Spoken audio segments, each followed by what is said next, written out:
Okay people, today let's take a quick look at the Executive Replicas LooseCollector Rocketeer and Betty 2-pack. Oh, it's more LooseCollector stuff! Before we even get into the review, here's the disclaimer. I only know Rocketeer from the movie, and even then I haven't seen that in quite a few years. But man, is it awesome. There's just something about a guy in a helmet and a jetpack, right?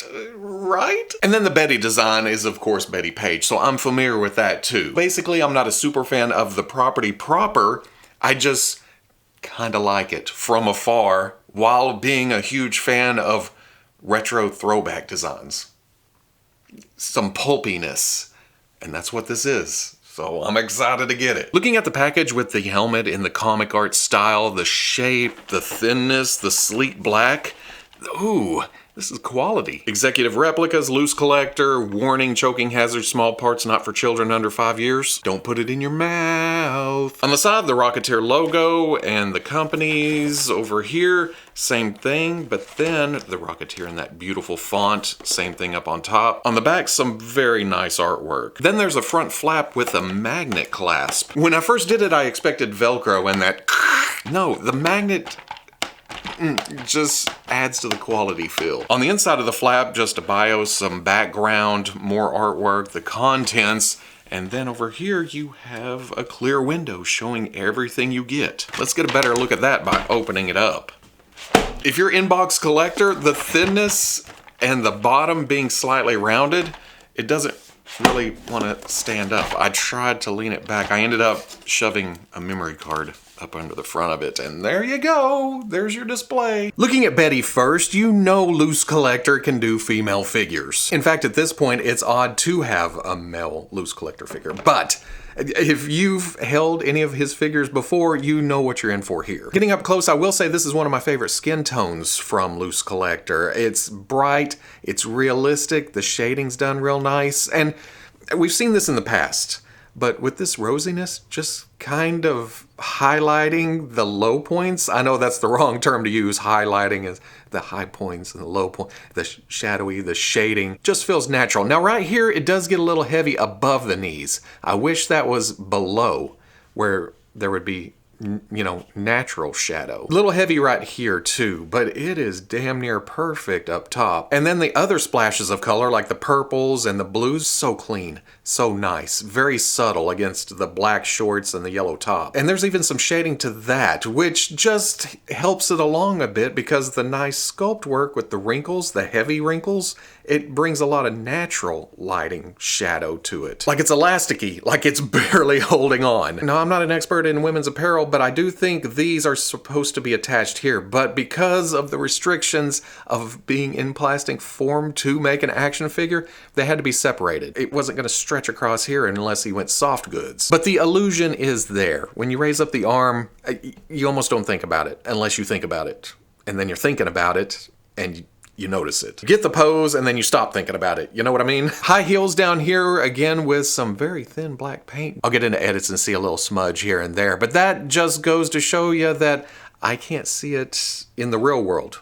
Back here behind the camera, in person. I have had a little trouble standing her here and there, but mostly action shots. For the most part, just getting her on the floor, boom. For those of you who haven't messed with a LooseCollector figure, the thigh swivels are moved down to the knee because that's a spot where it's more round. It doesn't break the sculpt if you rotate it like it would if it was up here. Now it is very apparent. It's noticeable because it's just skin. If she had some kind of stockings or long shorts, then yeah, but that's the case of any point of articulation like that. If it were up here on this same design, you'd still see the cut, so it doesn't matter. High, low, it works. I will point out that during the assembly, the inside wasn't painted black right there, so it looks kind of weird when you have it closed. I wish it was darker. I wish it was the color of the shorts. Then there's the face and the hair and the makeup, and it looks nice. It's not your big toy company face printing, where it's gonna be a little fuzzy up close, but looks absolutely fantastic at a distance.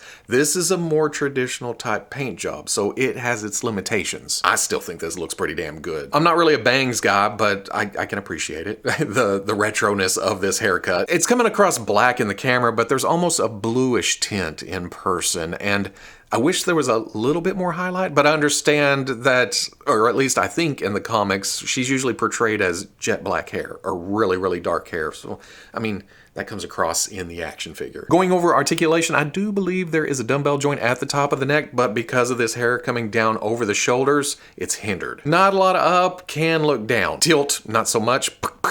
You also have to work around the hair for some left and right. Pin coming out to the shoulder, rotates all the way around, and then there is a hinge in the shoulder, but be careful because it feels like the peg going from the shoulder to the bicep is very thin. The hinge is very tight, so if you try to push from down here, you're gonna get some flex, so you wanna get up into the armpit and push there. Full hinge goes to about 90. Bicep swivel hidden nicely by the clothing. Double elbow all the way up. Swivel at the wrist with a hinge in and out. Dumbbell at the torso, beautiful hula hoop action. Ball coming out to the hip, turns to here and not so far back and out, not bad at all. Rotation at the bottom of the thigh. Double knee, oh, all the way up. Boom. Hinge at the ankle goes back and goes front, and there's forward facing peg for rocker. Now that is a heel, so the peg is at an angle. It's more of a twist, but there's still some turning to it. For accessories, Betty comes with 2 relaxed hands. Then there's a set of fists and a set of trigger finger hands. Those are easy enough to just pull out, and then you just plug the others in. I forgot to point out that each hand has some nice fingernail polish to them. And you know what trigger finger hand means? That means it's gotta have a weapon to go in it, and here's her gun. Fairly nice sculpting, and then I like the silver finish to it. A little bit of push, a little bit of twist, not a problem at all. Do not mess with Betty.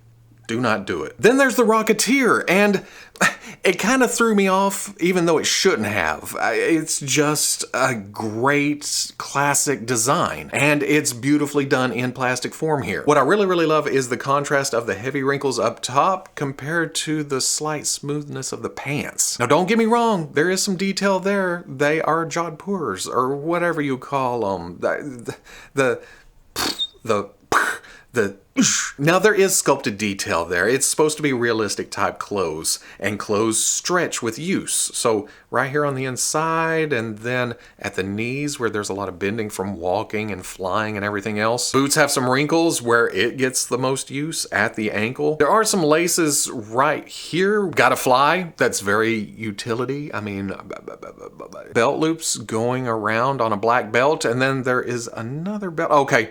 This strap or belt is to hold the front flap even more secure, even though it has these gold studs, these gold rivets going around it. That is another flare top piece. It could just be a brown jacket with some black straps, but no, this comes up and ties it into the helmet. Whether you're a hardcore fan or just a casual, the helmet here is just iconic. You've seen it somewhere in some form or fashion. The big fin, the retroness, it just sticks in your brain. I look at this and think, man, I need to see more of the Rocketeer. I need to play with this figure even more. It's done wonderfully here. The fin is to steer, and you have the propulsion back here. This is to turn, which makes sense. It's a rudder. Then there's the silver to the hands with the little studs on it, and even though they're kind of sore thumbish, they work right into the design because it's the Rocketeer. They're supposed to be there. It doesn't make sense when you think about it, but he's not really going for a fashion statement. I mean, yes, the costume was thought out, but it's also very, hey, I'm about to strap a rocket to my back. I need some protection. I need some stuff. Let's do this. Before we go any further, here is the Funko movie Rocketeer, which I appreciate having. I appreciate that I got it back in the day, that I have a representation of that, because there are slight differences. The colors to the helmet, they made the movie one a little rounder, and then the jetpacks, well, I get to when size comparison comes around. But standing these side by side now, this comes off a little plain, which, I mean, comic book, movie. It's going to be a bit more realistic. But on top of that, more than anything, Funko, for some stupid reason, used clear joints. And I've been afraid to move this for years. It's stood exactly like this. But now I have one I can pose around, I can play with, I can make more dynamic, I can put into dioramas, I can take pictures of. This one, you just stand guard off to the side like that. I'm gonna mess with this one for a long, long time. Going over articulation, there is definitely a dumbbell joint at the top of the neck. Because of the helmet's design, it does hit before you get full up to it, but it goes up far enough for a flying pose. Then there is a little down, lots of tilt along with side to side. Pin coming out to the shoulder, rotates around and then hinges up to about 90. Swivel at the bicep. Double elbow comes up to about right there. The extra wrinklage gets in the way. Swivel at the wrist with the hinge in and out. Dumbbell joint at mid-torso doesn't really crunch, I guess because of all this sculpt work up front.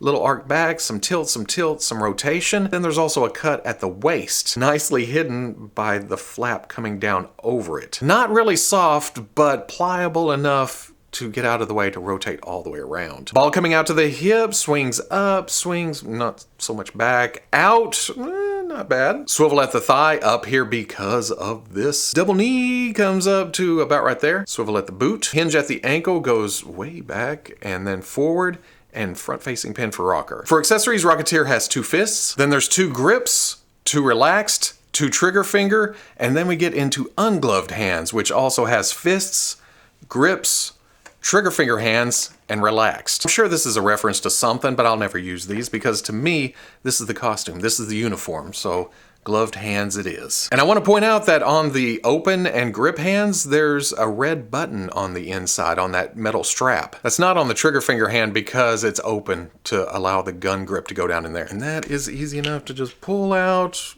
put the other hand in. And I forgot to point it out on Betty, but the gun hands do have up and down hinges. That is great. Weapon wielding hand should go that direction. Cliff's pistol is, I believe, the same sculpt, but a much darker gunmetal. Yeah, that completely works. The next accessory requires head removal. That's so you can put the unmasked head on, and as much as I like Betty's face and the makeup and the eyes and everything, here, not so much. The lips are just very pink, and the eyes are a bit G.I. Joe-ish, plain. Eyebrows are nice, and the color of the hair and the sculpt and everything looks great. It's just not, oh well, I guess there is some rosiness to the cheeks here too. This gap also threw me at first, but I think it's there so he can look up in case he's flying without the helmet on. It's nice to have this option, but I think my Rocketeer is gonna be helmeted for the rest of its life, or at least the rest of my life. This is my favorite accessory though, the comic book style jetpack, or rocket pack, whatever they call it. To me,